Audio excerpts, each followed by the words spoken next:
why do we need a special day that we have with everyone else who's in a relationship in the country? It's just annoying to get a restaurant reservation. Because the heteropatriarchy wants you to buy jewelry, you fucking idiot.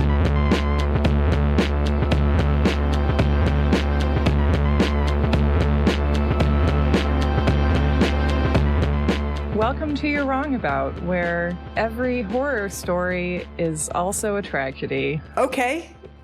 Is that too obvious? Do we know that by now? Those aren't all that different of concepts. Yes, they are. When people go see Nightmare on Elm Street, they don't bring tissues. You don't see horror movies. That's true. I don't. The implication is that you're going to go to like just have your heart pound. Yeah. Not to come out thinking about early childhood development. Whereas we try to instill in our listeners a sense of shock and sadness. Yeah, that's our personal brand. It's a show for sad people or people who don't feel they're sad enough already. I am Michael Hobbs. I'm a reporter for the Huffington Post. I'm Sarah Marshall, and I'm at work on a book on the Satanic Panic. And we're on Patreon at patreon.com/you'rewrongabout. And our listeners have been creating a number of incredible designs, including one based on Calvin and Hobbes. Where I am Hobbes. Yeah. And today we are embarking on part 3 of our deep dive into the DC snipers. Mm-hmm. And I feel a little bit weird about this episode because we're now entering like the true crimiest part of this story, which as a person who doesn't actually listen to a lot of true crime stuff, we're getting into the part where we have to tell you facts rather than feelings. And I feel weird about it. I don't know. I think that like this is a moment for us to think about what true crime has a history of meaning as a genre and also what it can be. At the end of the day, like if you're trying to describe crimes that took place in a factual manner, then like, congratulations, it's true crime, you know? Right. And I think that it doesn't have to hew to a certain aesthetic, but it's also interesting that we do have certain aesthetic expectations and genre expectations. But I mean, like, what do you think true crime typically means or would typically mean in the context of what we're making? Well, I mean, one thing that I think is really interesting is a lot of the comments that we've gotten on the first 2 episodes is that they're really depressing. Yeah, they should be. Because they're a lot about abuse. They're about emotional abuse. They're about physical abuse.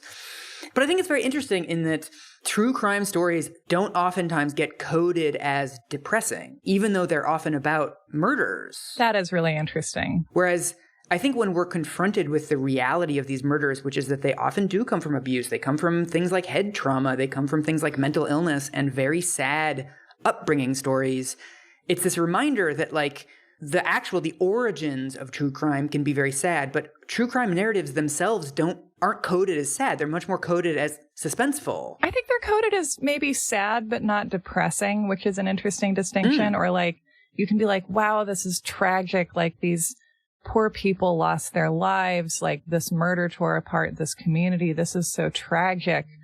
But as someone who has consumed a lot of true crime media in her life and who got here through true crime media consumption, based on what I've consumed, the way a true crime story typically works is that there's a killer on the loose and he's striking these communities. And Betsy just had to walk 2 blocks, but she never made it. And her mother keeps her room just as it was. And it's so sad. And you're reading it, you're like, this is so sad. And you identify with the victims. You identify with the family of the victims. You identify with the cops staying up late and like chomping down Tums.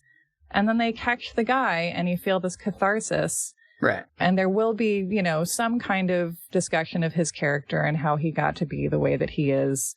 But it will be either overly reductive or overly enamored of the idea of like, well, it's a mystery and we'll never know. And we can't know why people are like this. So the end, goodbye. Right. And then if it's a paperback, 2 ads for similar books.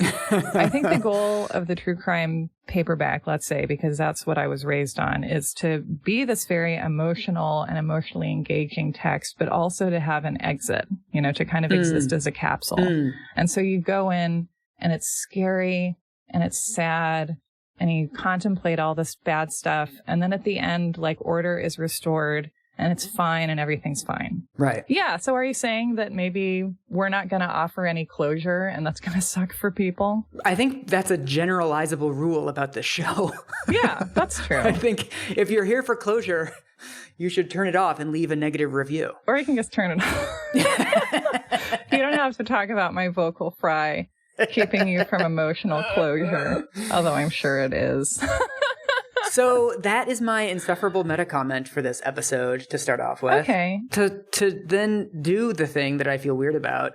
One of the things that stuck out to me about this, because so much of this episode is going to be about John's weird ideology and the way that Lee kind of falls for his bullshit. Hooray. I just want to read you this really interesting passage from a book called Sniper.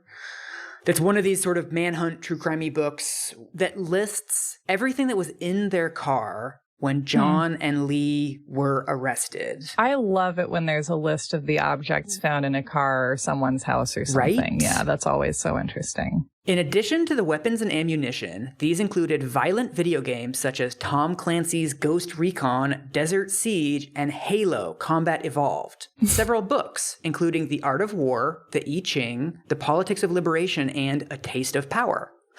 There were numerous DVDs, including episodes of Roots, plus the films Stigmata, The Matrix, Entrapment, and We Were Soldiers. Wow, Entrapment, my favorite movie from when I was 12. Me too.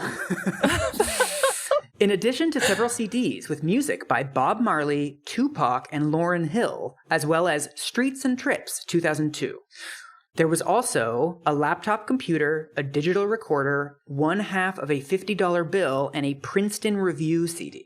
So I think when we're looking at John's ideology and the weird bouillabaisse of resentment and race war stuff and men's rights stuff and personal empowerment, this is a pretty good encapsulation of it, right? That there's like violent video games and self-help books and Bob Marley. Like there's just a very weird mix of stuff in here. It also seems on the face of it like no more sinister than an itemized list of the things in my car right now. Totally. As we all know, I have a crate of satanic panic books with me wherever I go. There's also a really interesting scene where Lee and John are about to take a long Greyhound ride, and John gives Lee this gift of a couple CDs. And so he gives him 3 CDs. They are Tupac, Minister Farrakhan speaking at the Million Man March, and Tracy Chapman. Oh, So like... oh no. Oh, I know. Fast Car on it. Yes. Whenever I hear that song now, I'm going to think of them. I know. Because don't you feel like there's like this half-baked rhetoric that's like kind of Farrakhan, kind of The Art of War. There's kind of a philosophy, but the real hook was just like, come belong to like literally anything bigger than yourself. Just come be with this one person. You got a fast car. And feel feelings. And feel feelings, yeah. I can just imagine Tracy Chapman being contacted by the press after this and just being like, leave me out of this, guys. Like, yeah. I'm not going to go in on this. Oh my God. So anyway, wow. This is the ideological pond that Lee is diving into. And do you want to catch us up on where we left Lee at the end of last episode? Oh boy. So Lee Boyd Malvo grew up in Jamaica with a father who I think when he was 6 was basically not around. Yeah. And Lee's mom was very inconsistent and also seemed to have moods that really turned on a dime for whatever reason. And so she would be nurturing one moment and then fly into rages and be abusive the next. And it was impossible to predict why or when. Yeah. And so he meets John when John has fled to Antigua with his children after he's snatched the children away from Mildred. And then Lee went to Florida after his mom moved there. And John wanted him to come live in Bellingham, Washington with him. And Lee got there and became John's Jedi. Yeah. Yeah. So yeah, I mean, when we left Lee, he was on a bus to Bellingham from Florida. Right. So he's on his way to Jedi school when we last saw him. Yeah. And the interesting thing about this period is that, first of all, John has never been abusive to Lee. Right now, he's been a figure in his life that has told him a lot about personal empowerment, personal responsibility. They're doing push-ups. but he hasn't shown any contempt for Lee. He hasn't been emotionally manipulative with Lee. Mm-hmm. And another interesting thing about this is he arrives in Bellingham on October 20th, 2001. He meets John in October of 2000, and the DC sniper attacks are in October of 2002. So this is almost exactly the halfway point of their relationship. And well, I mean, I still can't get over the fact that in this whole story, they only know each other for 2 years. Time is different when you're a teenager, right? Like if you have 2 years with a teenager, like those are major years in their development. Like if I were immersed in a relationship for 2 years now, I think it would be very unlikely to be able to have the same effect on me or to alter me as significantly as a 2-year-long relationship could if it started when I was 15 years old. Totally. Yeah. You're just such an emotional petri dish at that point. Yeah. Teens are so vulnerable to being hacked, you know? Yeah. Another really interesting thing about this period is that he doesn't know that there's any killing on the horizon. John has never hinted to him that they're going to kill people or that they're going to do any crime. Right. If you're grooming someone to be like the submissive member of a serial killing team with you, you don't on day one be like, now get ready to murder some people. Yeah. Yeah. It's the same as with telemarketing. You ease people into what you're going to make them do. I mean, the extent to which he knows what's going to happen is he knows that they're going to find out where Mildred lives. They're going to find out where the children go to school. They're going to pick up the kids on the way to school. They're going to drive them to Canada. And then they're going to start a flight school for homeless, wayward, abused kids just like Lee. And of course, what we find out later is that this was never John's plan. This was something that he was telling to Lee to manipulate him into helping him carry out this plan. Because John doesn't give a shit about homeless kids in Canada, and he definitely doesn't give a shit about flight school. But he knows that one of the ways to get Lee to basically give up his own personality and sense of morality is to make him think that he's doing something for the greater good, that you can rescue kids just like you. And that's what I'm offering you. So that's kind of what Lee thinks that he's signing up for. Which once again, like if you're starting a cult, like a one that has more than one member, like this is a big selling point. Greater good. You're part of something bigger than yourself. Yeah. I think we also underrate how people can be drawn into something terrible because it initially appeals to their best selves. Totally. So Lee arrives in Bellingham. He moves in with John at this homeless shelter called the Lighthouse Mission, which is run by a guy named Al Archer, who has already reported John to the FBI because he thinks John is extremely sketchy. So this is right after 9/11. Al Archer hears John talking about his wife and how he might want to kill his wife and how he has all these like vengeful ideas. He at one point defends the 9/11 hijackers, basically saying like, well, America deserved it. And all of this is just ringing awooga noises for this Al Archer guy. And so he is one of many people to report John to the FBI, and nothing comes of it. Is the FBI being like inundated with tips post 9/11? Yeah. Oh, yeah. Okay. I mean, also later, Al Archer hears Lee talking about he's going to be in flight school. Right. A flight school is a really great, like, under the radar thing to be talking about at this time. In October of 2001. So this Al Archer guy is completely, really skeptical of both of them. And also, John immediately, as soon as Lee gets to Bellingham, starts introducing Lee as his son, which, according to everyone, is never all that convincing. Lee speaks with a Jamaican accent. And for people that know John, he's mentioned, oh, I have a son named Lindbergh. He lives in Louisiana. Lindbergh is in his early 20s at this point. So when Lee comes to Bellingham, he says, oh, hey, remember how I mentioned my son who lived in Louisiana? This is him. And then Lee opens his mouth and he speaks with a pretty thick Jamaican accent, and he's clearly not in his early 20s. Right. One of his friends refers to this as like just John being John. Like John always has weird schemes and like weird people that he's showing up with. So he's like this like dark Kramer where they're like, he's saying a Jamaican kid is his son for some reason. Classic John, I guess. And so what's really interesting about this period is that almost as soon as he arrives in Bellingham, a routine forms. So Lee starts attending Bellingham High School.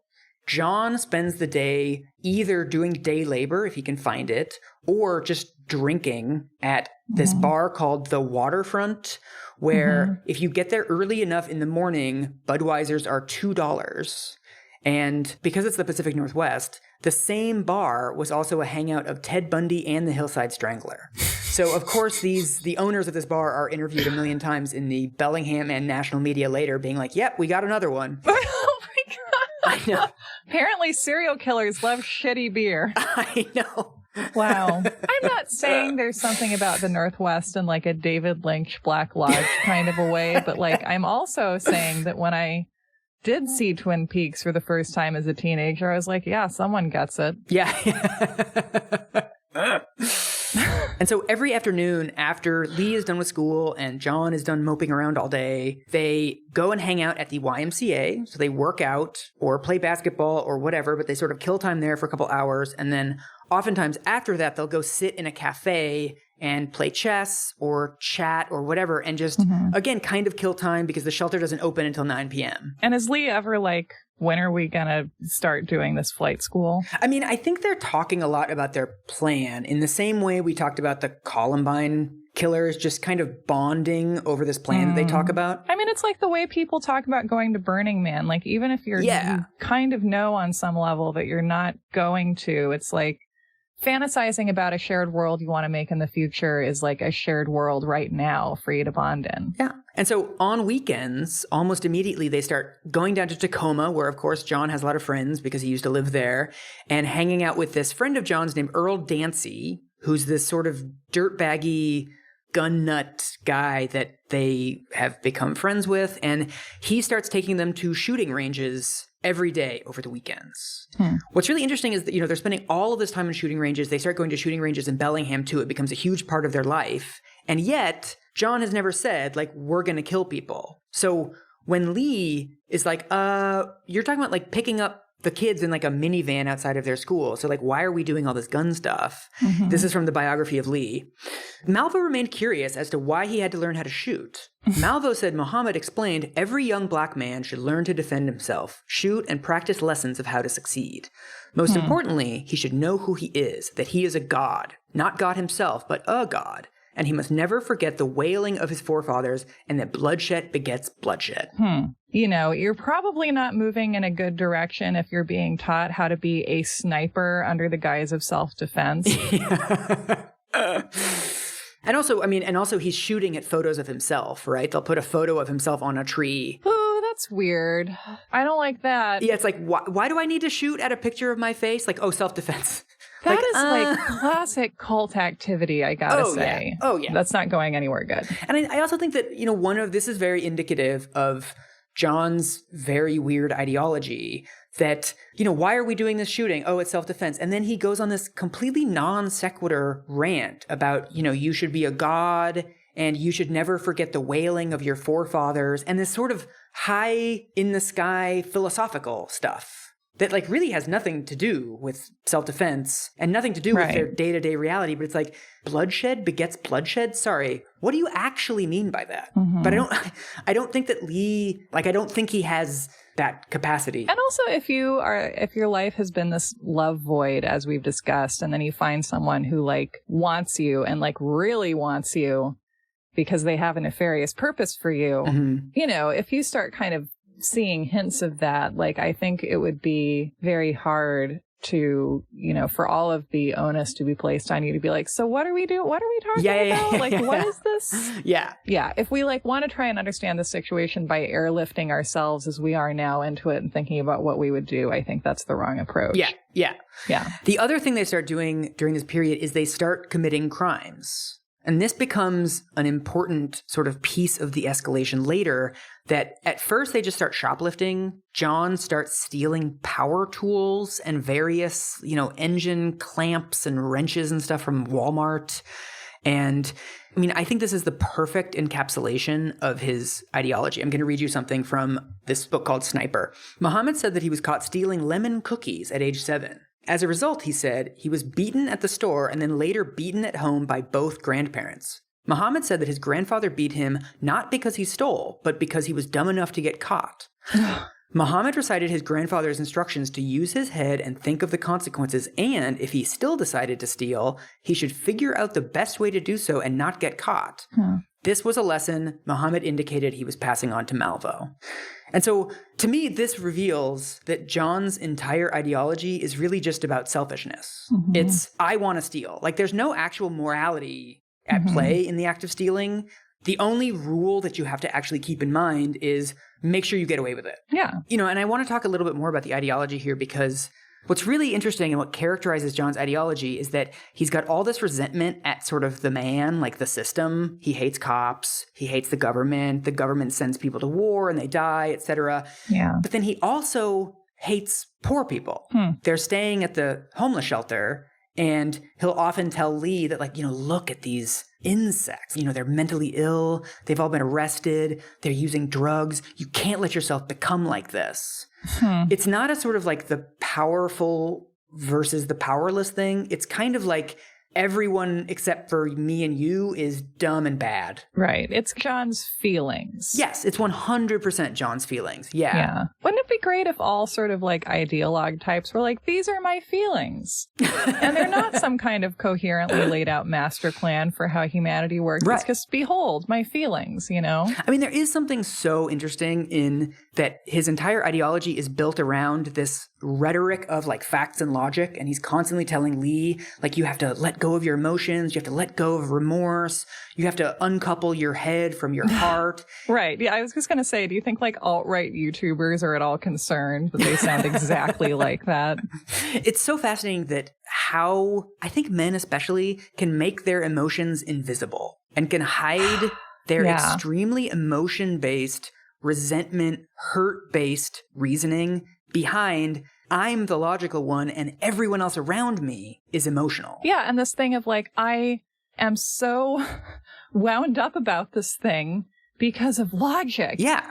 The amount of volatility that goes into like these loud, angry speeches about logic. Like, it's just fascinating. Yeah. But I mean, to me, this kind of ideology is very totalitizing or totalizing, that this is when John starts limiting Lee to one meal a day. Every morning for breakfast, they wake up at 6 a.m. and they take a bunch of nutritional supplements and drinking tea. And they don't eat anything until 6 p.m., 7 p.m. Oh, no. And during the day, they're eating crackers and honey and these weird nutritional goo, whatever, which they're probably shoplifting because that stuff's really expensive. There is something really interesting about how it's not just these are political beliefs that you have to hold. It's something that has to take over your whole life, right? That these ideas also have to dictate how you eat. They have to dictate, you know, you get up early and do a bunch of push-ups. They dictate what your hobbies are. They dictate how you dress. I mean, he casts all this as essential, right? That like, if you believe all this stuff that you're reading in The Art of War, you have to also have this insane diet plan. The Art of War specifically says that you have to eat crackers all day long. No. It's also very indicative to me, too, that it doesn't appear that John is following this lifestyle either. That's classic cult leader. Totally. That, you know, we're drinking tea and having these nutritional supplements in the morning. I send Lee off to school. And then I go drink beer in a bar and eat pretzels in the bar. What is the sort of purity logic behind that? I don't know. Why was Kim Jones lying around drinking soda when he was making everyone, you know, work in the fields 12 hours a day at Jonestown? Yeah. Same reason, whatever it was. This is something that always bugs me because it always comes up in the more true crimey versions of this narrative that Lee and John get obsessed with the Matrix.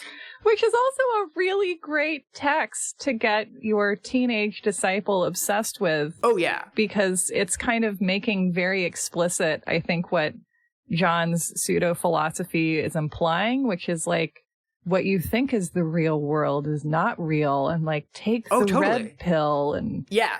Yeah. I mean, you're saying exactly what the psychological evaluations of Lee that are submitted to the court say too, that it is the perfect movie because in that movie, remember how it's okay to kill civilians because every civilian is a projection. Right, because they're all just code. Yes. Yeah. And so when you kill people in the Matrix, you're actually freeing them. Yikes. I mean, I don't think that's in the Matrix text, but I think that John can present that to Lee very convincingly. Right. There's the Matrix and then there's John's Matrix fan fiction and out of that is birth to philosophy. Yeah. And so I think it's really facile to be like The Matrix inspired the DC snipers, because of course it's 100% their interpretation of that movie, not the movie itself. Right. There's also a really interesting scene where John takes Lee to a soup kitchen, a Catholic soup kitchen where a lot of homeless people are lining up around the block. And so this is from Lee's biography. This is Lee's account of what happened. Malvo and Muhammad got up and joined the line, and then Muhammad put on a demonstration. Malvo recalled how Muhammad incited the crowd. What the fuck is taking him so long? Muhammad then turned to a man beside him. It was the same shit yesterday. Then Muhammad touched another shoulder. Every motherfucking day these crackers tell us to line up in the fucking sun in the street like dogs. Malvo recalled that Muhammad went on like this until others in the line began to speak up. Because of Muhammad's antics, the line was slowing down and the pushing started. Malvo recalled an old man admonishing Muhammad to shut up for fear that the priest would turn them away. Fuck the priest, Muhammad told him. Muhammad saw an old lady at the door and said to her, "Who the fuck you looking at like that? I'm black, but I ain't no dog." Malvo recalled that in about 15 minutes, the people were storming through the door, cursing, shouting, breaking chairs, and demanding that the old white people speed up. And so they basically walk away from this chaos that they've created. Muhammad and Malvo slipped away, and then Muhammad imparted yet another lecture. He pointed out that what he had demonstrated was a riot on a very small level. He went on to explain that impoverished people everywhere are like a nice powder keg waiting for a spark. They are already angry, and when the anger is brought to the surface, they will fight for anything. Muhammad then indicated that Malvo should be able to get people to the boiling point and then direct their aggression. Which he has just demonstrated his own inability to do. Yes. Yeah. This also feeds his ideology that poor people are like sheep. It's not that the anger of the poor and the downtrodden can be used to overthrow the system. It can be used to destroy the poor as well. Like, what he wants is oblivion. He doesn't actually want to turn the anger of the poor into actual progress. He even tells Lee that sort of the reason why black people are downtrodden in America is because there's so much disunity among them, and because they can't organize, and because they don't work hard enough. So even his racial resentment against white people, he constantly refers to America being in the middle of a race war. He doesn't actually take sides in the race war.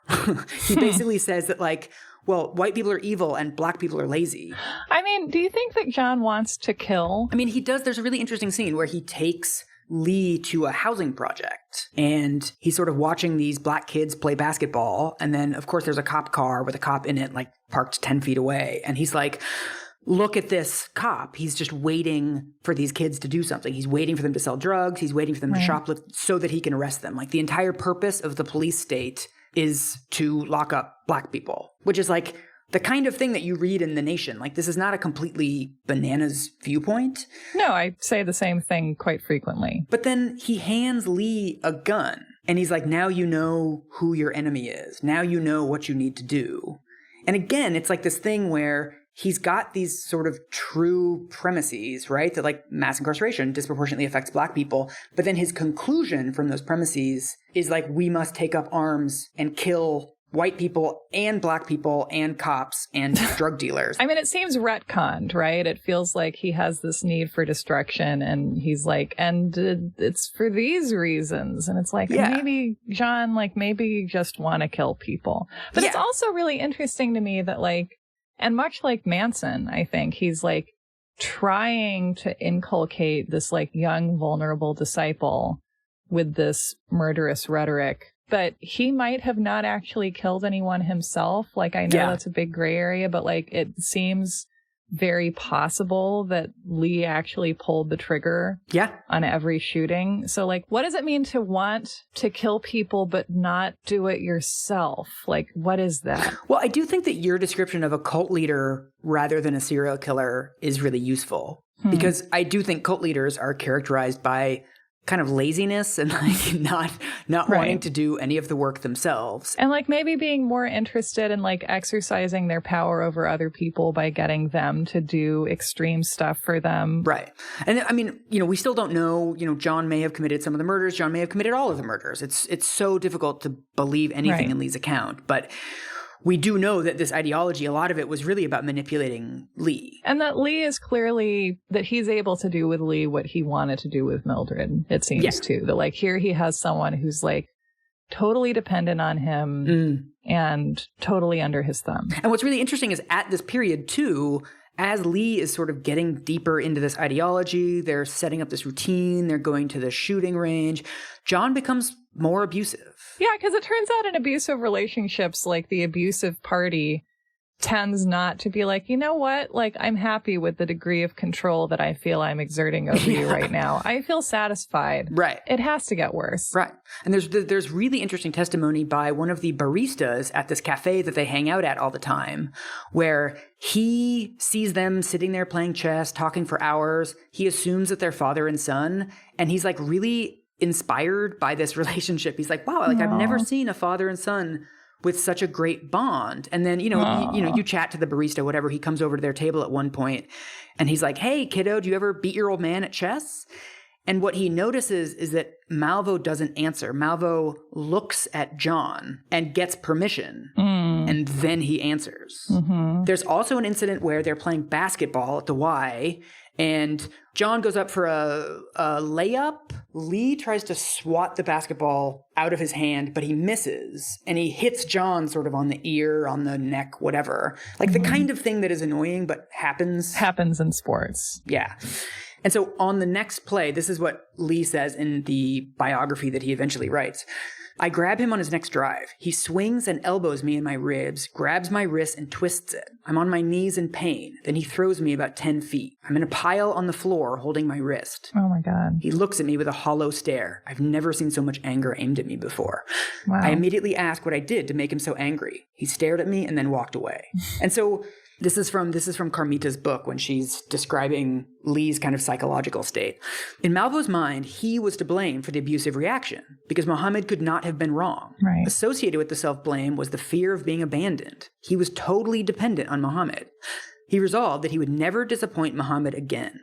The basketball incident was the first time that Muhammad was physically abusive to Malvo. It was also the last, Malvo said. Whatever abuse that followed would be psychological. Muhammad only had to give Malvo the look, and the boy would comply.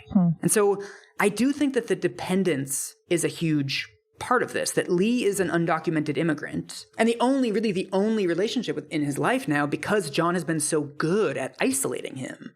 He's not, making friends at the shelter. He's not chatting with this barista. I mean, he really has nobody else. Yeah. And also that he's completely dependent on him financially and functionally, right? Yeah. So into this brainwashing indoctrination period comes Lee's mother, Una. About 2 months after Lee runs away from his mom comes to Bellingham. She's somehow figured out that they're staying at this place called the Lighthouse Mission. She basically just shows up there and starts asking around, like, have you seen my son? And this Al Archer guy, who is, of course, deeply suspicious of John and Lee, is like, thank God, like I finally get some answers. So he helps Una look around Bellingham. He tells her to go to the police and have the police pick up Lee outside the YMCA. So they pick up Lee at the YMCA. They bring him back to the Lighthouse Mission. He's reunited with his mom, but he's kind of like, he doesn't seem very warm. Like Al Archer says that it doesn't seem like a very warm reunion. He's kind of like, what are you doing here? Yeah. I would also imagine that if I'm, trying to completely indoctrinate a teenager into my bananas worldview, then like setting up something to like further estrange him from his parent would also be part of that for me. Oh, yeah. Yeah. And Lee basically goes with her to some motel room. But within a day, what happens is the cops in Bellingham report them to the INS.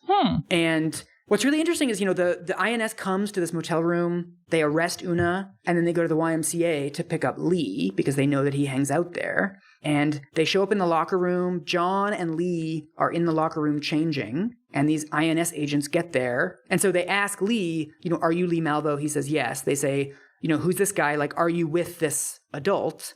And Lee says, yes, I'm with John.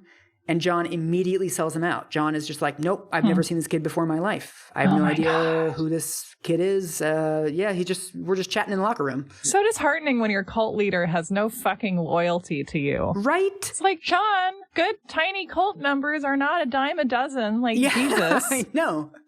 So basically, John is just like, I'm just a random guy in the locker room. And they're like, okay, fair enough, mister. And they take Lee to immigrant detention. Oh my God. And so this is where he gets, very importantly, fingerprinted.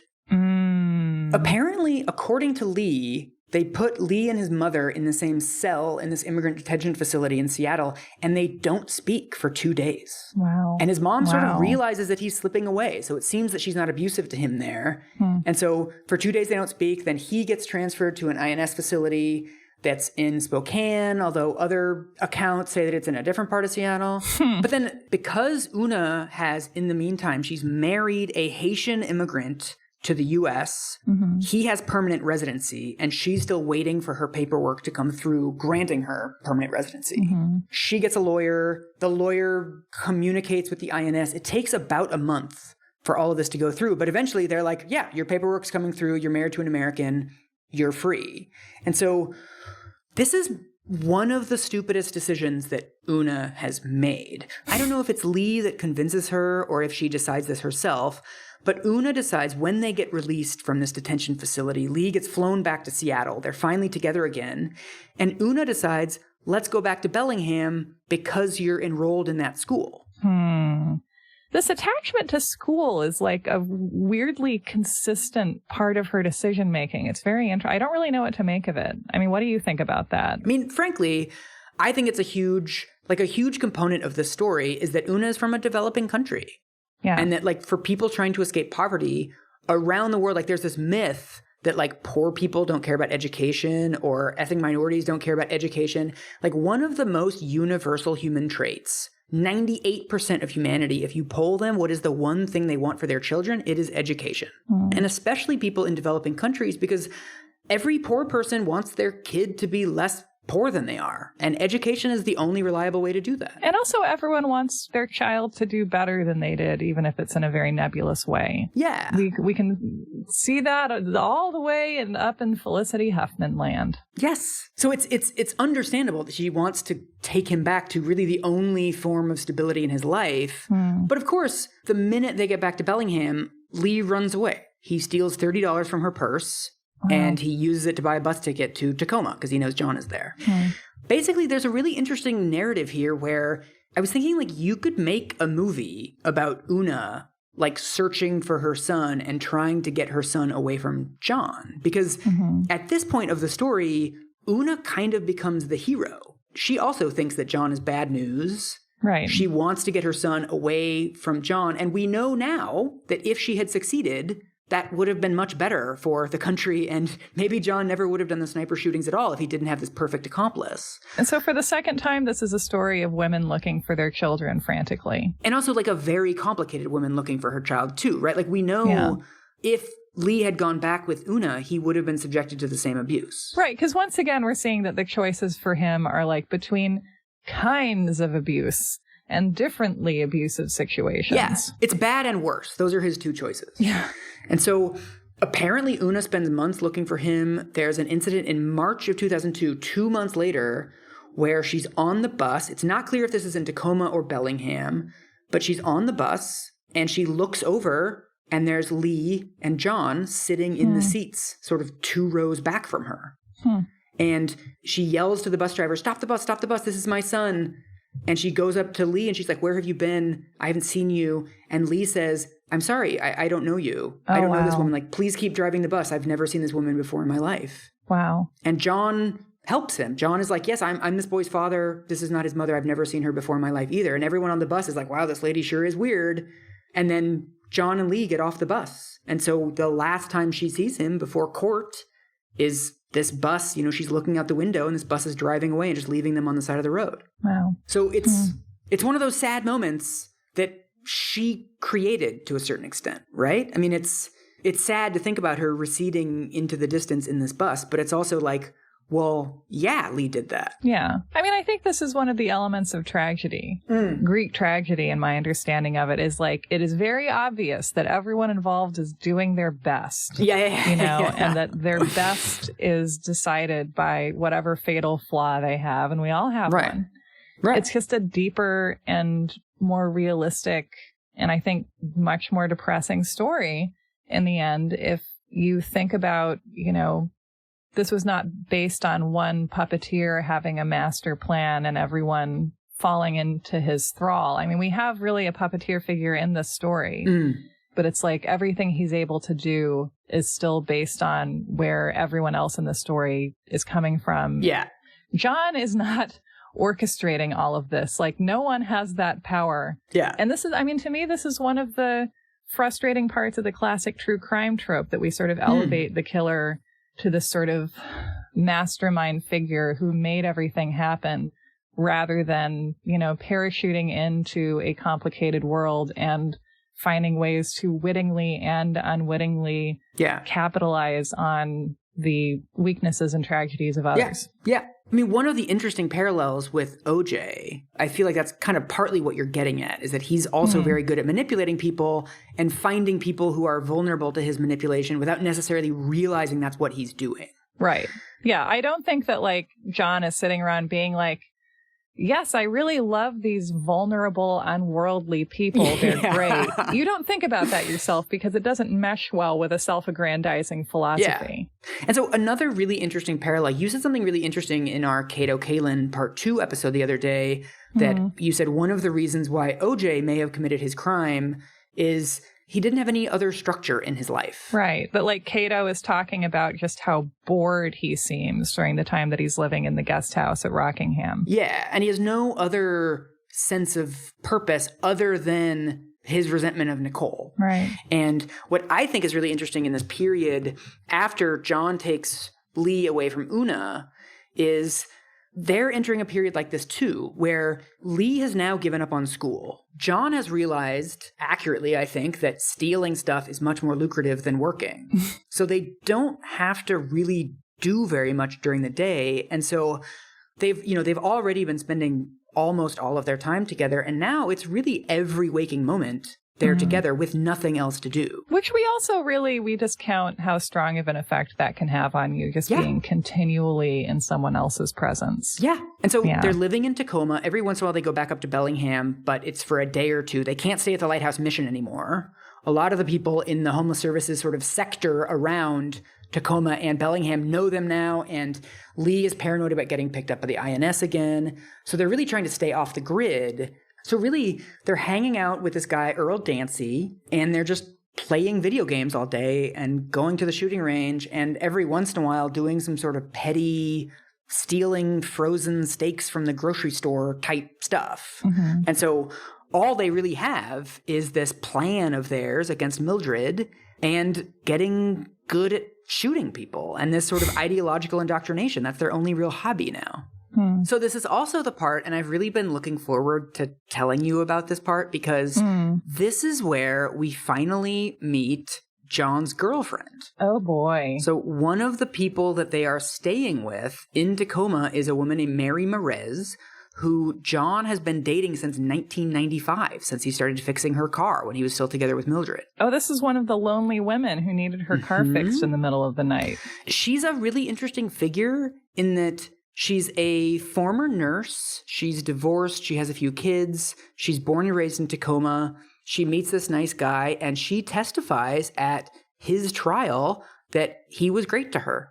She never saw any signs of resentfulness, bitterness. He was never abusive. He was never, to her knowledge, manipulative.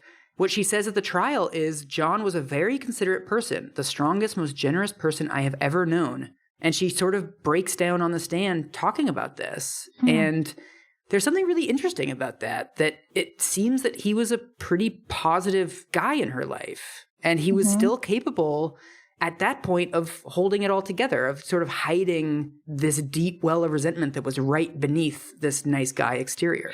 And which seems, I mean, this really speaks to our conversations about Paula Barbieri. During this pretrial stuff and pretrial publicity, she was very useful to the defense team as someone who could get up and go on TV and say, no, like, I'm not scared of him. He's never been abusive to me. Yeah.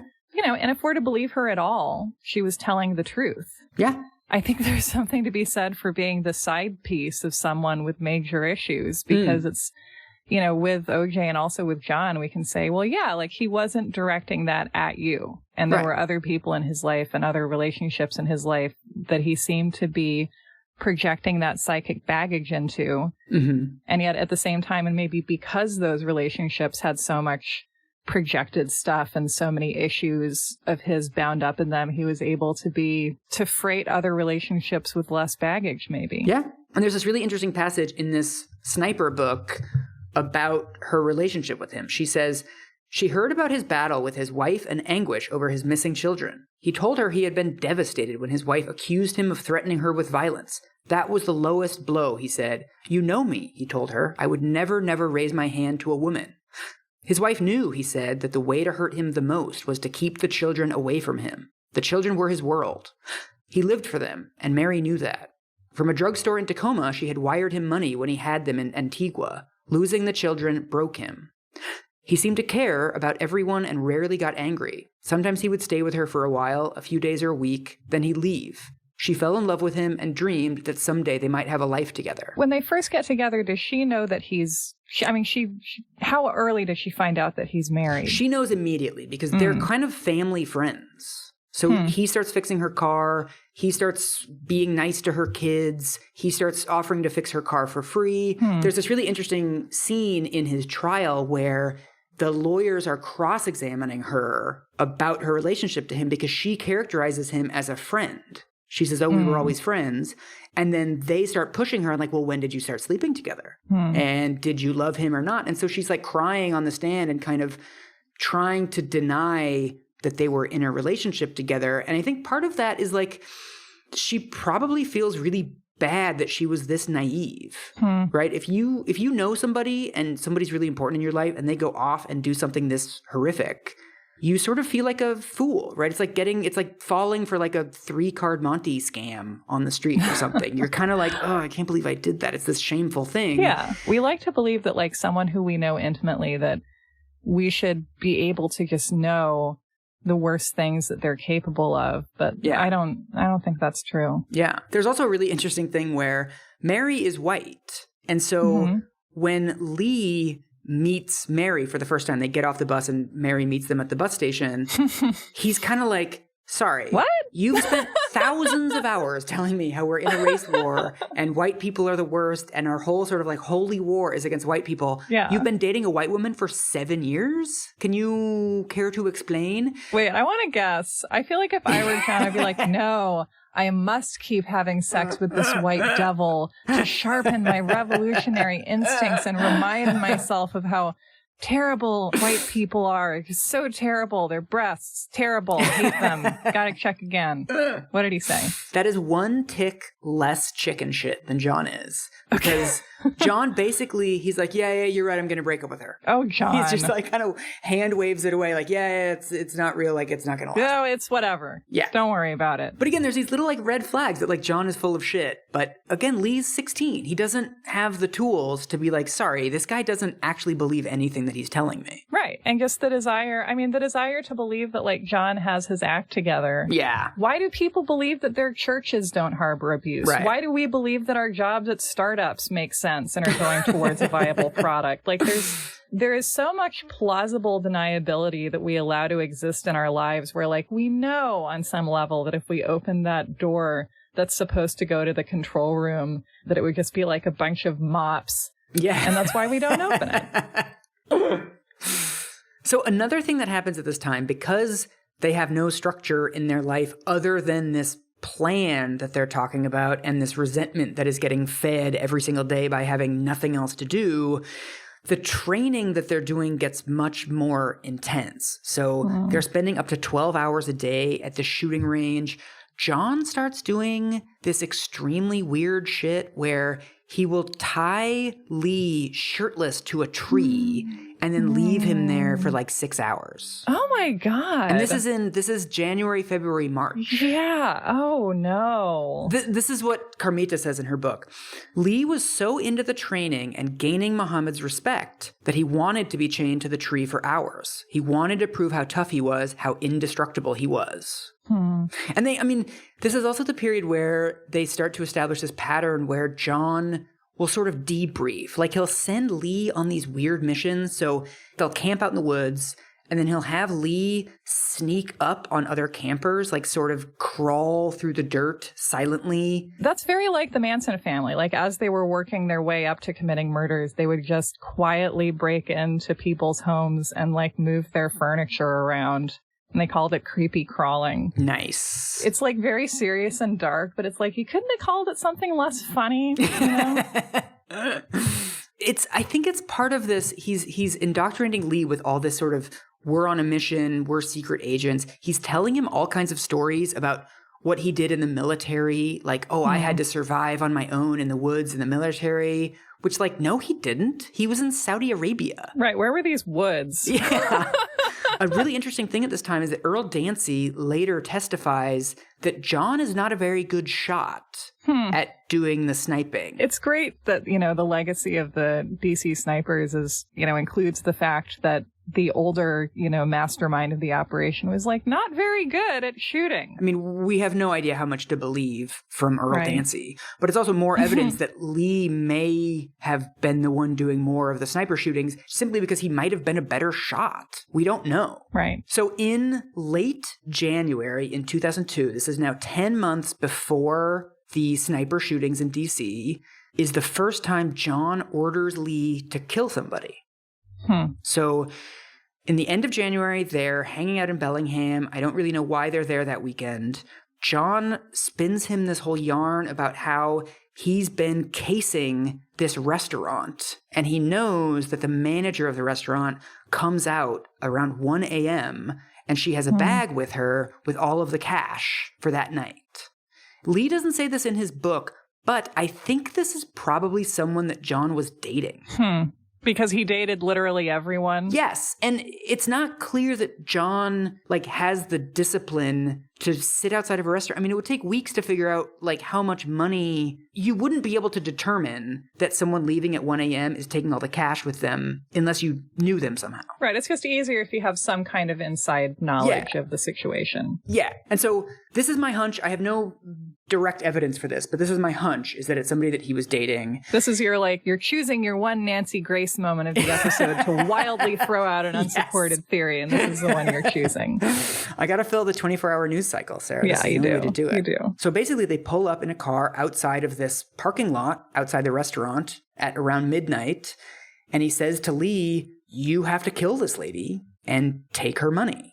And here's a passage from Lee's biography. Sir, why are we doing this? I asked him. Why are we doing this? Muhammad repeated. His eyes pierced mine. You're being prepared. For what? I asked. He gave me that look, and I realized that I screwed up. I looked at the ground. He hissed. Where is your zeal now? He laughed, but then he got serious again. Are you willing to do what it takes? Are you? Yes, sir, I responded. Then do it. And so extremely, extremely, extremely fortuitously, this woman comes out of the restaurant around 1 a.m., she unlocks her car. She throws this kind of binder with all the cash in it on the passenger seat. She gets into the car, and then she sort of goes, she's forgotten something.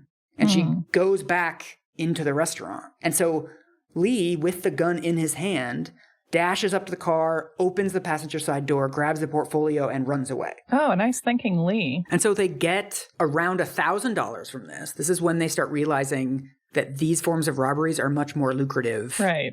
Think of all the crackers you can buy with $1,000. Yeah, I know. Although not that many supplements, actually. Yeah. This also establishes their pattern of John doing this debrief with Lee afterwards, where he's like, okay, let's go over it. How did everybody do? This is part of his whole facts and logic thing, right? That we must perfect ourselves. We must become perfect machines. But what they really are is just an opportunity for him to criticize Lee for whatever minor imperfections there were in the crime that they commit. It's like, dude, do your own crimes. Yes. And then finally reveal that you're not very good at it. Yeah. You know, this is like how my dad is about home repairs. And so John basically is like, well, the crime went fine. It ended up easier because we didn't have to kill her. But, the whining beforehand is really embarrassing. Let's cut back on the whining next time. Oh my God. And so of course Lee is just like, yeah, you're right. I'm sorry. He's like a mean gymnastics coach. I know. And it's like these robberies are like floor routines or something. It's like, oh, look at that. You stepped out of it there. Oh, almost came off the mat. That's no good. Okay. Yeah. And so after that sort of test run, 2 weeks later is when they commit their first murder. February 16th, 2002. 2 days before Lee's 17th birthday. Wow. So this murder, we talked about it briefly in the first episode, but they're basically setting out to assassinate Isa Nichols, who was their business manager who sided with Mildred in the divorce. And John has been nursing his resentment of Isa Nichols for about 8 months now since he lost the children. Yes.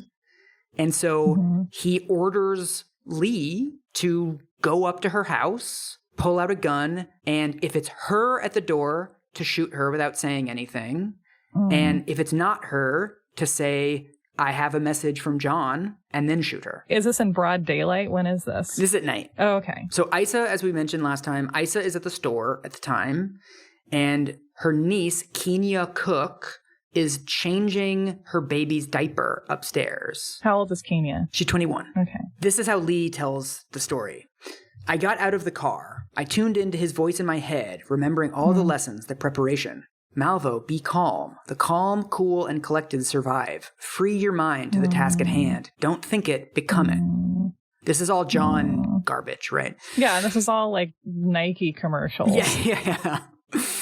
I rapped on the door. Good evening. Is Miss Nichols in? I asked the young lady at the door. She seemed eager to talk, for she gave me a long answer, telling me of Mrs. Nichols' exact whereabouts. Well, I have a message for her, I say, reaching into my paper bag. I turned my body so she can't see my hand. Lee, a voice in me said, don't. But the other voice, just as loudly, said, no, do it, do it. My eyes are watery. You can't face him unless you do this. The lady at the door inhaled, getting impatient. This is all happening in seconds. I put the gun to her face, and in an instant, I saw not her but me, my old self I hate, that scared, hurt self. That night, Lee Boyd Malvo took his last breath and died. In an instant, she too was gone. Wow. And so from what we know of this crime, he shot her in the head and her baby starts crying upstairs. Oh my God. And he runs away. Oh my God. Nobody, none of the neighbors, it all happened so fast. Nobody really sees anything. One of the really chilling things about this is one of the reasons this murder was never solved until after the DC sniper case is she also had an abusive boyfriend, apparently. Oh my God. And so when this 21-year-old turns up dead, everyone just assumes, I think very reasonably, that it must have been her abusive boyfriend. And then was he investigated and prosecuted? He was investigated, but they never found him. I think he left the state. Oh boy. It's such a testament to just the way crime functions that it's a race to see who's gonna kill a young woman first. Yeah. Is it gonna be her abusive boyfriend or ex, or is it gonna be the abusive ex of her aunt's boss? Also, it's very interesting to me that detail only shows up in Mildred's book. I think because Mildred centers abuse in the story, which I think she's completely right to do. Yes. Also, because she knows Isa and she knows the story of this niece, Kenya. She's like, no, this is it's all wrapped up in abuse. We need to sort of put this front and center. Yes. And that John targeting Isa, is an extension of his abuse of Mildred and his, oh, absolutely. disproportionate rage coming to focus on, because his ex-wife is out of the picture, someone has to get it. And if it's not going to be her, it's going to be the woman who, tried to support her when she disagreed with him about how to run their business. And if it's not going to be her, it's going to be whoever's in the house. Yeah. Yeah. It's terrible. And so Mildred talks about when she finds out about this, because of course Isa calls her, they both think that it's the abusive ex. And so she doesn't see this as a warning sign that John's violence has escalated. She doesn't link it to John at all. And it's only after, the FBI finally gets in touch with her and this gets linked to the DC snipers that she realizes that it was John. At the time, it's like, this is what abuse does to people. Yeah.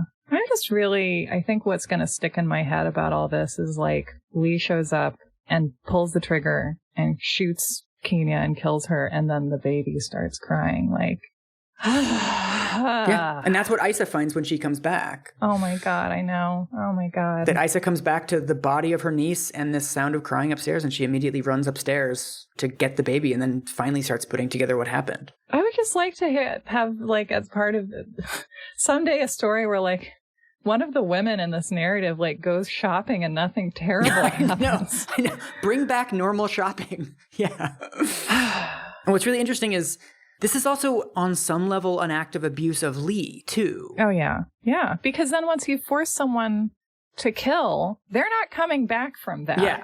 John gets so much power from that. And so this is a passage from Lee's biography. As he walked away and began to run toward where he was to meet Muhammad, his thoughts were on the fact that he had just killed another human being. He was sweating, he soiled himself, and silent tears rolled down his cheeks. As he reached a phone booth, Muhammad pulled up and he got in.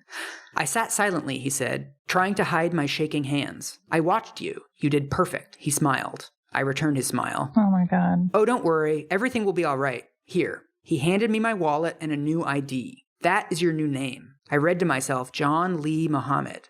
He looked at me with the deepest stare. Lee Boyd Malvo no longer exists. He started the engine and drove off. And Lee talks about, the real victim here is Kenya, obviously. But it's interesting that Lee, there's like a period of 2 weeks where he's vomiting constantly. Apparently, when he gets back to Earl Dancy's house after committing this murder, he stays in the shower for hours, scrubbing himself over and over again. And of course, they do a debrief where John is like, oh yeah, stop staying in the shower. Why do you feel bad? Like, John, of course, chides him for this and doesn't accept that, like, hey, maybe you did a really big thing. And so he feels very bad for what appears to be a very long time about this. Yeah, like you do when you kill someone. Yeah, yeah. I mean, it doesn't stop him from continuing to kill people and continuing to try to endear himself to John or prove himself to John or, whatever's going on in his head at this point.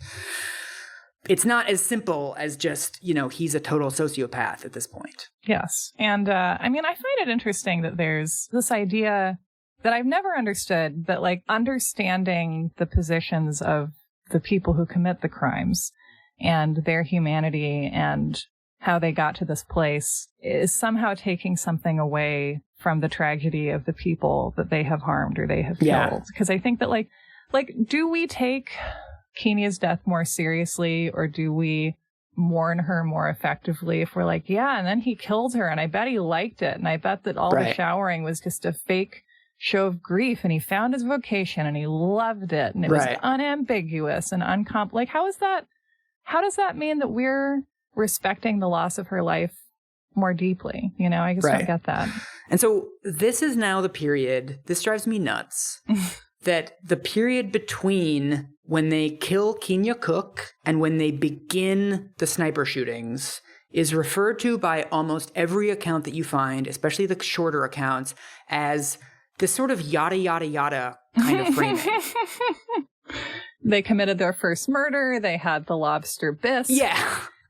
And there's this kind of thing of, they committed this one crime and then there's just this avalanche of crime. And then this crime spree culminates in DC at the end of it. Like it's all kind of this run up to the DC sniper shootings. But when you actually look into this, their first killing was on February 16th. And the sniper shootings don't begin until October. This is an 8-month period. I mean, this is almost a third of the time that they know each other. This is the length of an entire viable pregnancy. Yes, this is a long period, and they don't just like immediately leave Tacoma and sort of work their way to DC. No, they go places and they come back to Tacoma. Mm-hmm. And so the first thing that happens is they go visit John's sister in Arizona. And on the way, they take a bus down to LA and then over to, I believe she lives outside of Tucson. And so on this kind of couple day layover in LA, this is when Lee says that he killed someone, but LA authorities have never been able to find a body. They haven't been able to identify any murders that took place during that period.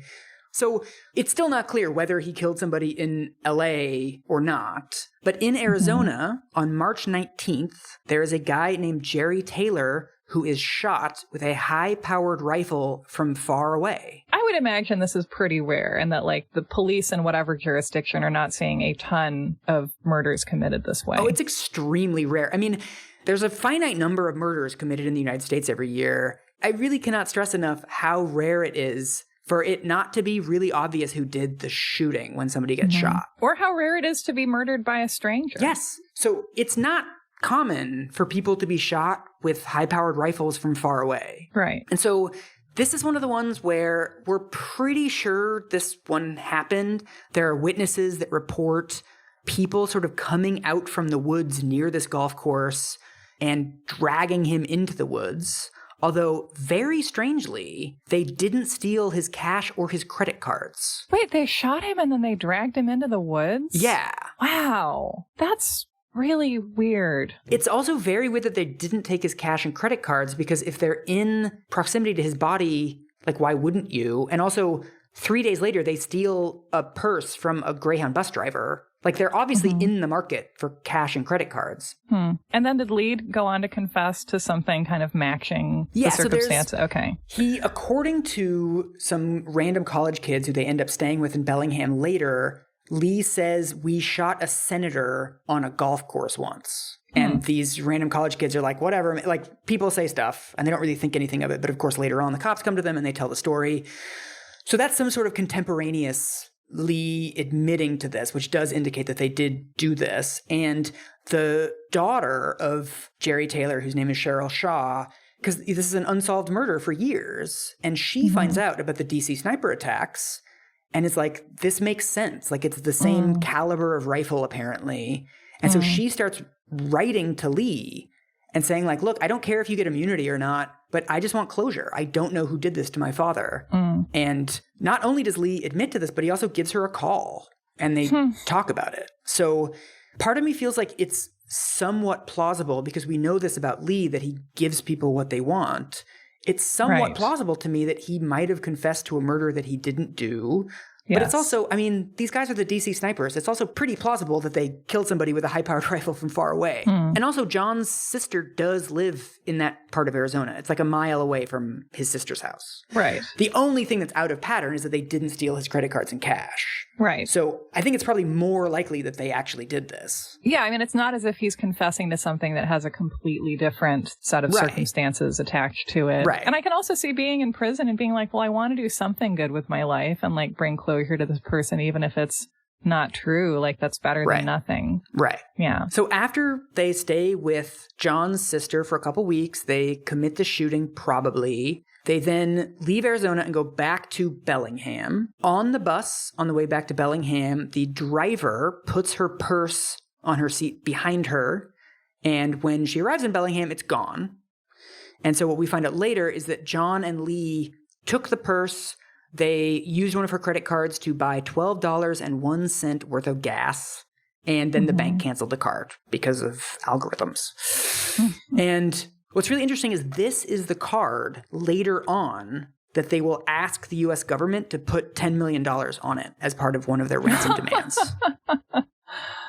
That's such a Dr. Evil thing to do. I'm sorry. That's just, like, so silly. It's so, I mean, also the government is like, this is a weird thing to do. Like, you're not even asking it for, like, a overseas bank account or something that's not traceable. Right. Or, like, non-sequential bills. Come on. Yes, I know. Watch a movie. Watch a movie. So anyway, they get back to Bellingham. They end up staying with these random college kids.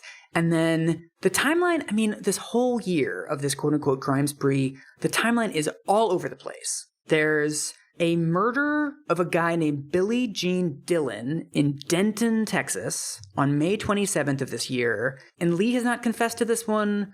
The only evidence, basically, is that it was a guy shot with a high-powered rifle and the crime was never solved. Wow. It's confirmed that at somewhere in June, July, August, they spent a couple weeks in Louisiana, just sort of catching up with people. Mm-hmm. And then by early August, they're back in Tacoma. And one of the reasons why I don't love this kind of crime spree framing is that this period in early August when they're back in Tacoma is really important because it's real like walls closing in time where Earl Dancy and John are having a falling out with each other at this point over apparently John may have slept with his wife. I mean, classic John, to be fair. Like, who didn't see that coming? Yeah, I mean, I guess all Earl is really admitting to that, like, John was hanging out at his house when he wasn't there, and he asked John not to, but John did it anyway. And the movie Blue Caprice, which is based on the DC Snipers and gets literally everything wrong, says, like, explicitly that he was sleeping with the wife. I have no idea what they're basing that on. So it might have just been I mean, Earl Dancy might just be tired of the guy, right? Yeah. And also, John at this point is really losing his superpower. He can't hide the resentment anymore. So this is when he stays with this random cousin in Louisiana. He's like, oh, we're on a secret mission to steal a bunch of explosives for the Pentagon. And then they sleep in the next day and they're playing video games and they're just like, they don't seem very charming. And she lies apparently. And she's like, oh yeah, sorry, I have another friend sleeping here. You guys can't sleep here again tonight. He's losing his ability to charm people and his ability to cover up how off-putting he is. It's like the end of Terminator 2 where he's like glitching out. Well, or like he's able to do well in these like short-term relationships. And then the more people come to know him, the more they recognize hot air as hot air. Yeah. And so I think that's probably partly what's happening with Earl Dancy, regardless of the wife stuff. I think it's just like John's getting weirder. Apparently, the last interaction with John that he has is his rifle goes missing from his car in a Walmart parking lot. Earl's does? Yeah. And it's not like his rifle is like sitting in the passenger seat visible, right? It's like you would have to know where it is. And John is one of the only people that knows where it is. And so to me, this is like very reckless behavior, right? Of like someone who you've been close to basically do something that ensures that that person's never going to want to speak to you again. Yes. So John is just like flailing. And at this time, also Mary breaks up with him. I mean, good for Mary. I mean, she does it in a very like early 2000s way where she ends up spending a year in Colorado and then she moves back to Tacoma and she just doesn't tell John her new address or her new phone number. And this is before cell phones, right? So like if you didn't know somebody's landline number or their address, that's basically it for the relationship. They can't watch you watching your Instagram stories. Yes. And so this interview that she gives to the people who wrote the Sniper book, it says, later she would worry that she might have been a reason for what happened. What if she had still been his refuge, his place of peace? Oh, dear. You know, so basically they're running out of places to stay in Tacoma, right? Because Dancy is getting sick of them. Mary has basically ghosted on him at this point. Robert Holmes is getting more and more sick of them. This is John's army buddy. And also I feel like John has kind of a hair trigger for how he's seen by other people. Yeah. And having this thing of like his sort of local allies kind of being like, we're kind of sick of your whole thing. Yeah. Take it somewhere else. Like, I can imagine him becoming volatile more than usual about that. And he's also, I mean, now because the walls are closing in and he's losing option after option after option, it's sort of like, well, stagnating and putting it off, kicking the can down the road isn't really an option anymore. And so the first sign that we get that they are in DC, it appears they took a bus direct from Tacoma to DC, is on September 5th. This is a month before the sniper shootings begin. A guy named Paul Rufia is leaving his restaurant in Clinton, Maryland. Which is where Mildred lives. Yes. And this is how he tells it. He says, I owned a restaurant in Clinton. We closed at 10, and I left with 2 people around 10:20. I got in my car and shut the door. Seconds later, the driver's side window exploded. All I saw was the flash of light from a gun. Then it got quiet. I was bleeding out of my chest, and I said to my friend, dial 911. The shooter grabbed the briefcase and computer and ran down the road. That was the start of the sniper, but we didn't know. There was $3,500 in my briefcase from receipts that ended up financing their operation. I've always said it didn't start in October. Some guy came up, shot me, and left me for dead. Lee later admitted it. And so this is the first shooting. This is their seed money. Yeah. And it's also important that it's in Clinton. So I think what probably happened is they went there to confirm that Mildred did indeed live there. And then they left and they went to Camden, New Jersey to buy a car so that they could come back. Why did they go to Camden, New Jersey to do that? Because John, I mean, they're couch surfing at this point. They're staying in homeless shelters. And John knows somebody from Antigua who he helped smuggle into the United States who lives in Camden, New Jersey. Okay. So they basically go there because they can crash on this guy's couch for a couple of days. And he shows them around used car dealerships.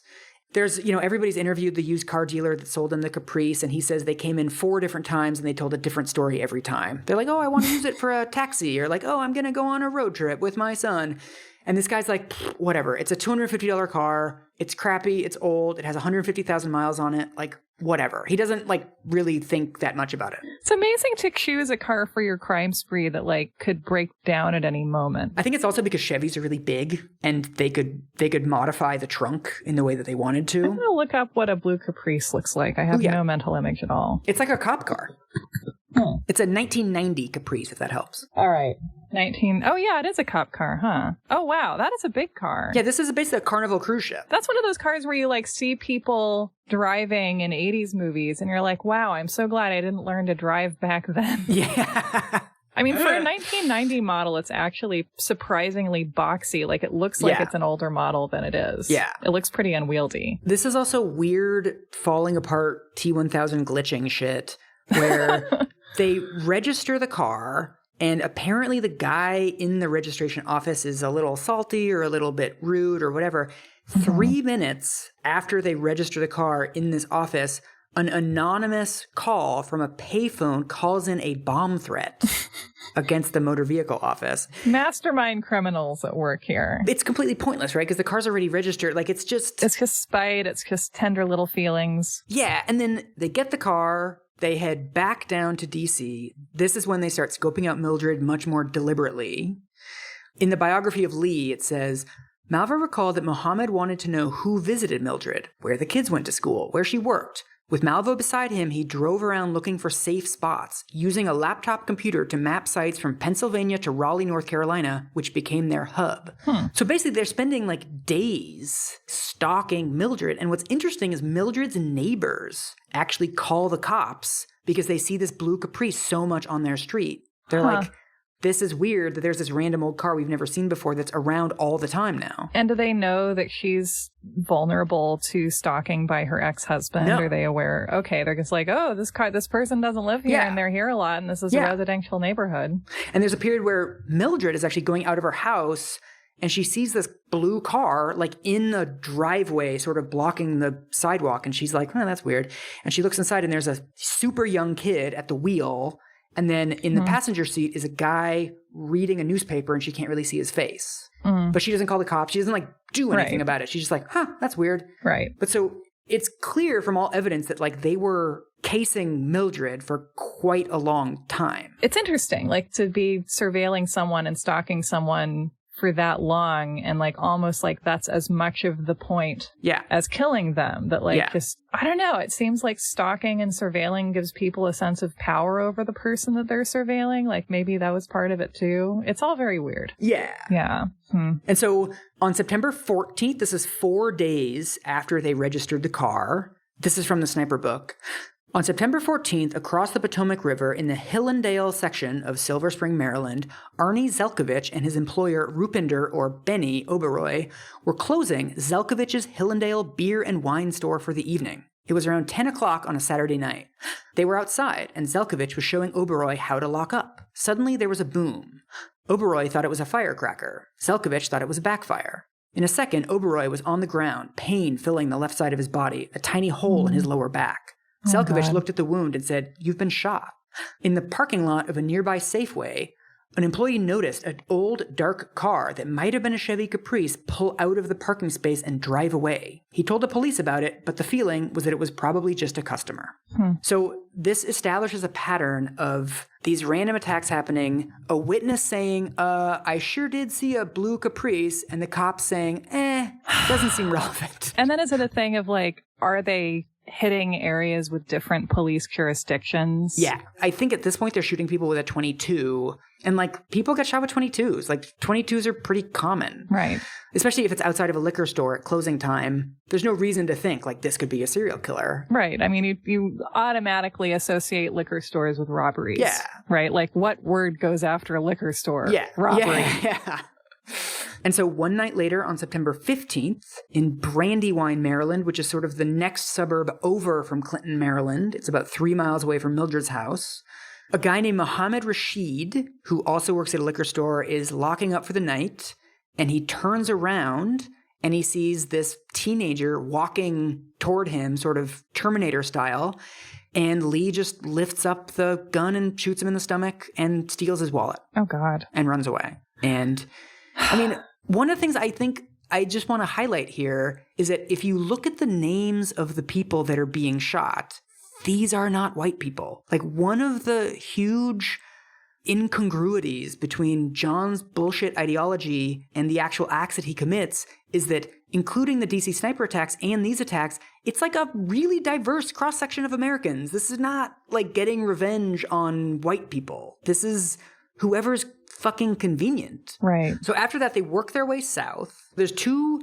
Ethiopian immigrants in Atlanta who are both working. I was trying to reconcile all of these different accounts of this, because, 5 different books have been written about this and I've got them all pasted into the same document. And these 2 Ethiopian immigrants are working at a store called Sammy's Package Store. And then in other accounts, it says they're working at a liquor store. And because I'm like, I don't drink, I know nothing about liquor words.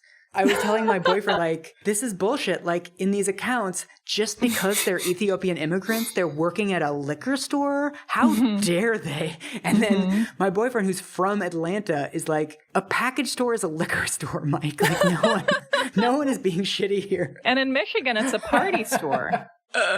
See, I'm learning so much from doing this show. You are. You're learning about this great country and all the weird stuff that we name things. Also in New England, it's a package store, which is a very interesting... Oh, is it? Yeah, I mean, at least in Massachusetts. Okay. Massachusetts and Georgia don't share a lot of nomenclature, but it's interesting that that's one of them. Yeah, it's a beautiful country, Mike.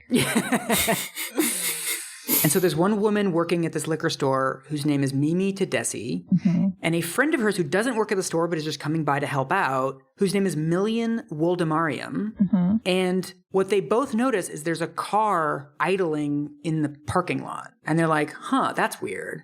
And so Million says, I'm going to go outside and, check on what it is. Like, this shouldn't stop us from closing up. And Mimi's like, this feels really weird to me. Like, maybe you shouldn't go outside. And this is from the sniper book. But Million went back outside anyhow to stand guard. He had been gone a few seconds when Mimi heard gunshots. She looked out the door and saw him collapse in the rain. She saw nothing else. Million died 11 hours later at the Atlanta Medical Center. He had been shot twice in the upper back, just below the neck, and once in the back of the head. His wallet was missing. It looked as though someone had sneaked up on him, just as with LaRufa and Rashid. And just as in their shootings, the bullet pieces picked from his wounds were small and probably from a .22 pistol. This is a weird MO also, because if they want to make it look like there's a serial killer, like the thing to do would be to not take people's wallets and make it look like, a theft-motivated crime or a mugging gone wrong or something like that. But I don't think this is the real plan. They're mostly flailing around it, just trying to get money to keep themselves going. This isn't really part of much of a master plan at this point. Okay.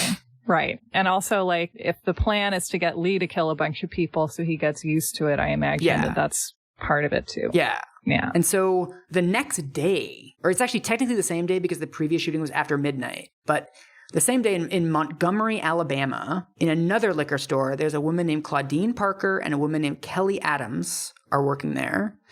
And they're both walking out to their cars after their shift, and they hear 2 gunshots. Claudine was struck in the back by a bullet that severed her spinal cord, paralyzing her instantly and wreaking fatal internal injuries. Kelly, too, was rushed to Jackson Hospital, where she underwent surgery and recovered. Montgomery police officers who were close enough to hear the shots arrived in seconds and saw a man with a handgun standing over the woman going through their purses. They chased him, but the gunman vanished. And so I found a really interesting interview with Kelly Adams, the woman who was shot and lived.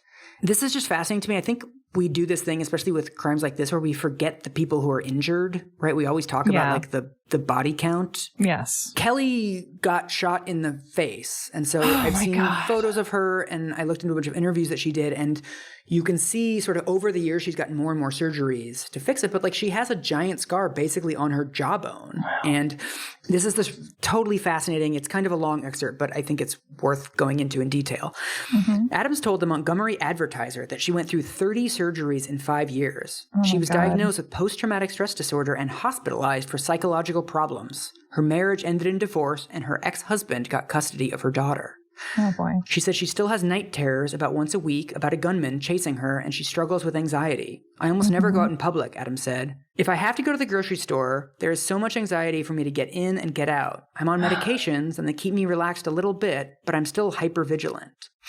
Adams was invited to witness Muhammad's execution by lethal injection on November 10th, 2009. From the time I was shot, I wanted to be there, but I talked to friends who said it might not be best for my mental state, she said. The same month, she went to work on a traveling carnival to try to get away from what happened. I figured it would be full of people who had no direction, and I had no direction, she told the Advertiser. After 15 months, she found that wasn't the answer. She said she's with a man she loves and sees her daughter about once a month. Right now, it's as happy as I think I could be. I would be happier if my daughter could live with me, she said. Can we have an episode of this imaginary show about Kelly, like just with the carnies, like just trying to heal? And also, it's like there's an uncountable number of victims of any violent crime because there's the person who gets shot, there's the friends and family of that person, there's the community of that person. Yeah. Like it radiates out in these uncountable directions. Right. Yeah. And so the other really important thing about this shooting in Montgomery, Alabama, is that cops find a gun collector magazine, like one of these. I don't know if it's Guns and Ammo, but it's one of these magazines like Guns and Ammo that apparently the killer had in his back pocket and fell out when he ran away. And they find a partial fingerprint on this magazine. Why do people insist on committing murders with things like loosely in their pockets the whole time? Dude. Like it's not that I want people to be better at committing crimes, but it's just surprising. Yeah. So on September 23rd, this is a week later, there's a woman named Hong Im Ballinger, who's the manager of a beauty shop in Baton Rouge, Louisiana. And so as she's getting into her car at night outside of the shop, she gets shot from a high-powered rifle from long range. And so she is shot and killed. One of her fellow employees spots a quote-unquote large dark car driven by a black man pull out of a vacant field around 75 yards away and then stop a block to the east. There, it picked up another black man who was holding Ballinger's purse. The car sped away. Police called out the bloodhounds, but they found nothing. Doctors removed pieces of the bullet from Ballinger's body. They appeared to be from a .223 rifle round. Is this what they're going to continue to use, or will they use something else later on? This is the one. This is like the rifle they use for all the DC sniper shootings. Okay. So this is like in Friday the 13th 3 when Jason puts on a hockey mask and he's like, yeah, this is a good look for me. That bag over my head was not conveying what I wanted it to. And then 3 days later, a guy named Wright Williams is shot at his grocery store in Baton Rouge. And their last shooting in Baton Rouge is the last time they rob anybody. So from here on out, it's just shooting for shooting's sake. They have enough money saved up, basically. I mean, if you shot in the neighborhood of 10 people, like I can see getting to the point where like you're acclimated to it to some extent. Yeah. I wonder if that was part of the plan too, or it became part of the plan. And if like Lee's carrying out all or even just some of these, it's like, let's make sure my subordinate like knows how to do what I'm going to tell him to do. Right. Right. Yeah. And so far, I mean, according to witnesses, it looks like it's Lee doing all of these. Okay. So in this final period, they hang out in Baton Rouge for a couple of days. There's other accounts of this, that this actually takes place during their earlier trip to Louisiana. But at some point during their time in Louisiana, Lee learns about the plan. They're staying with a cousin of John, and John sort of takes him aside. And this is from an account written by a psychologist that spent hundreds of hours interviewing Lee in prison. The plan, as Malvo recalled it, was to commit 25 murders per week for 4 weeks. That would constitute phase 1. Oh, no. The second phase would begin with the murder of a police officer. Then, at the funeral, while hundreds of law enforcement officials attended, there would be a mass killing using homemade bombs. This is like in Columbine, when the initial plan was that they were going to blow up the entire school and then shoot all survivors as they ran out, which is like the only thing that can make what actually happened seem like a relief in comparison. So, I mean, John tells Lee all of this, and he immediately decides to kill himself. And presumably he understands that his role in this is like, I'm going to be killing the 25 people a week. I'm going to be doing all of this. Yeah. This is from a sort of quasi-suicide note that he writes. It's technically a note to Latoria, who is one of the cousins that he's gotten along with and he feels close to. And so this letter is later published in the Washington Post. It says, "Why am I here? There seems for me no purpose. Everyone who has met me hates my guts, rambling. They consider my gibberish fake. I tried to be a friend, a brother, a lover, a man, and yet I've always failed. I've tried to treat women the way they should be treated, like the queens they are. I play, joke, be stern, be appreciative, but receive the opposite in return. I only met one person who understands and appreciates me. I have a father who I know is going to have to kill me for a righteous society to prevail." Oh my God. So on some level, he knows that he's being used, and either he's going to end up confessing to these crimes, or John is going to ask him to kill himself, or John is going to kill him. He sees very clearly that this is not going to end well. Yeah. And so he locks himself in the bathroom with one of these, half dozen guns that they're traveling with, and according to one account, he puts the gun to his head, but he can't pull the trigger. And according to another account, he does a Russian roulette thing where he puts one bullet in, spins the chamber, and pulls the trigger, tries again, pulls the trigger, tries again, pulls the trigger, and after 3 times, he gives up. One of those, I mean, these are both stories, various stories he's told over the years, but he's in full oblivion mode. Yeah. So as he's sitting in there, this is from his biography. "Lee, are you in there?" I heard a voice. "Yeah," I mumbled. "It's Ed, my newly found cousin. Are you all right?" I scrambled for a suitable lie.